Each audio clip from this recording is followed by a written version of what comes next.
The very first thing she said to me was, "I'm Anastasia." She had pronounced the name Anastasia, but I took care to be more formal. I nodded gravely and said, "Anastasia, I'm honored." She giggled delightedly. "Why'd you say it that way?"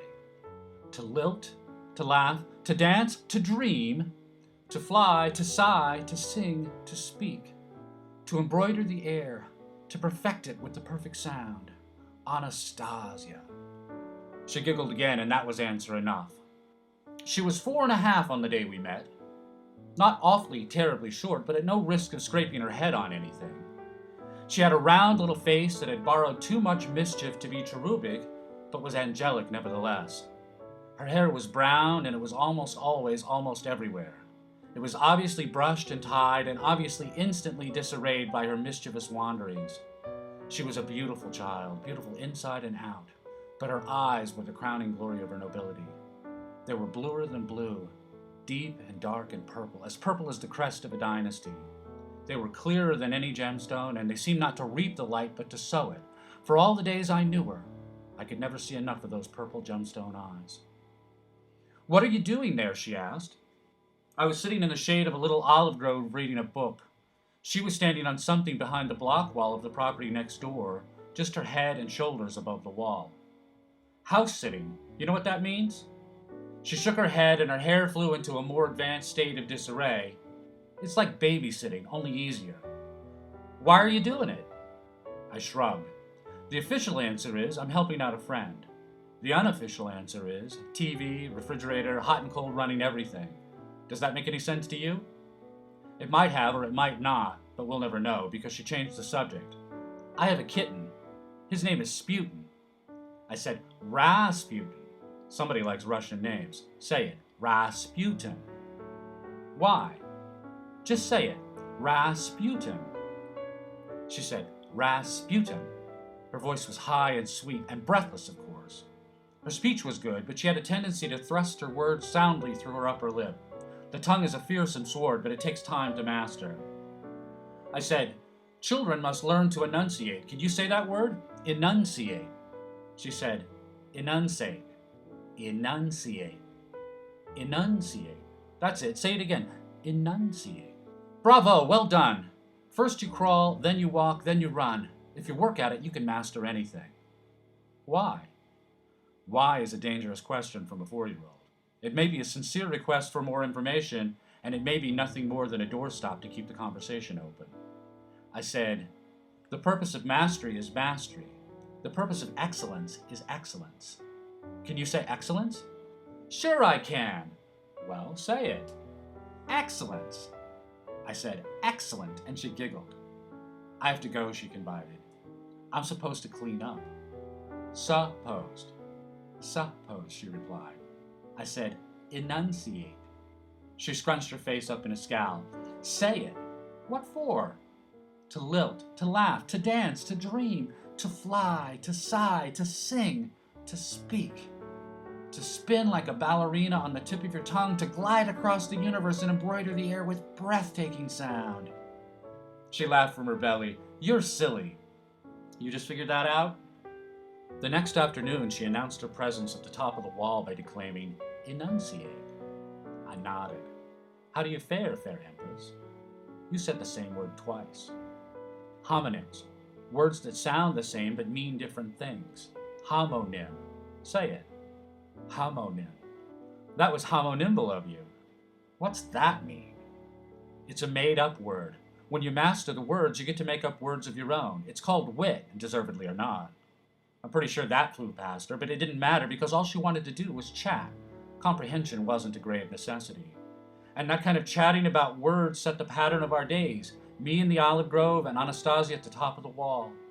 The afternoons were never very hot, and the evenings were never very cold, and even though the pollen from the trees made my eyes water, the air smelled so green and pure, and that little girl's eyes were so alive with the light of life that I couldn't think of any more enjoyable way to spend my time.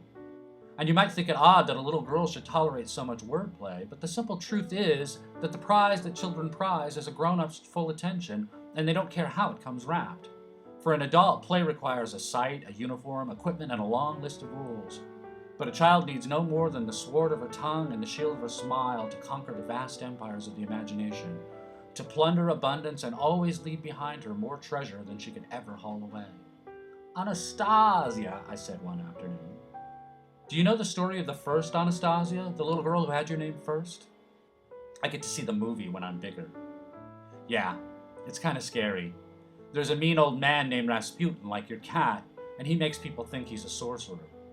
But the little girl isn't scary, even though a lot of scary things happen to her. What things? What really matters is that she gets lost, and she's so young that she forgets all about her family. She's a princess, an empress, and a lot of people hope that someday she'll claim her empire. Does she? I shrugged. It's just a story. The real Anastasia died in 1918 with the rest of her family. But people like to tell that story because it makes them think that the most remarkable, wonderful things can happen anywhere. She gazed upon me with a regal certainty. They can. I agree completely. It's the difference between royalty and nobility. Royalty is just a pose, just a costume. But nobility shines through everything, through the most wretched squalor ever known. What are you talking about? Every man a king, my empress. Every fair maiden a fair princess in disguise. I never met an ignoble baby. Can you say ignoble? No. Hardly anyone can. But all the babies are noble as a kitten, as noble as a wolf cub. Warriors in their way and champions of justice, if only of their own. Sovereigns who cannot conceive of an alternative to sovereignty, and masters of all they survey. But somehow the crowns and crests of nobility erode away, and all that's left are scared little people chasing after the costumery of royalty, begging for something to kneel to. Do you want me to teach you something very noble to say? She nodded solemnly. This is the most noble thing I can think of for any human being to say.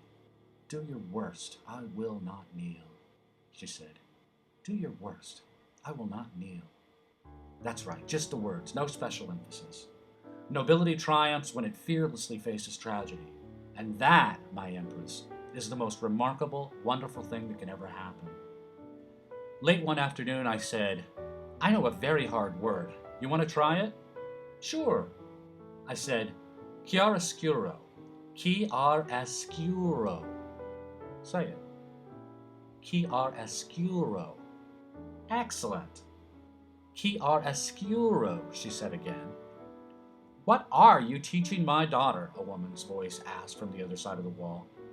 It's just words, Mama. Whatever for? Very primly, very clearly, very precisely, Anastasia said, the purpose of mastery is mastery. To me, she said, what's it mean? What? Chiaroscuro. It's the interplay of light and shadow, in pictures, in paintings. But sometimes I think it means the conflict between good and evil, right and wrong. We have pictures, and we have words, and we have songs, and poems, and stories, and that's a testament to the triumph of the light, don't you think? She shrugged, and that was answer enough. One day, when the fall had come to pay a call upon the olive trees, Anastasia climbed to the top of the wall to tell me she was moving away. I bit my lip and blinked very fast, surprised at myself. What's the matter? I smiled a tight little smile, a smile for keeping things in. This never happened before. It's always me who goes away, not the other way around. Aren't you leaving soon? A couple of weeks. You're right, of course you're right. It's just new, that's all. And of course it took forever. I could bug out in 3 minutes flat, but it took Anastasia's family days and days to pack up and go. She came to the wall to talk to me every day, and it was so nice and so awful. Sweet words embroidered around a black crepe deadline. I said goodbye to her at the curb in front of her house, and I felt wretched, and I tried very hard not to show it. Just a little kid, right? Just the most remarkable, wonderful thing there is. A young sovereign, wild and free. I held her tiny little hands in mine and said, ingenuous. Can you say it? Ingenuous. Ingenuous. What does it mean? It means a lot of things, open and honest and artless and innocent. But what it really means is to be born free. It means to be born without being required to kneel. That's what you are, Anastasia of the purple gemstone eyes. Born free. The hard job is to stay free. Do your worst, she intoned with a regal delight. I will not kneel. I kissed her on the forehead, and she climbed into the back of the waiting car and sailed forth to claim her empire.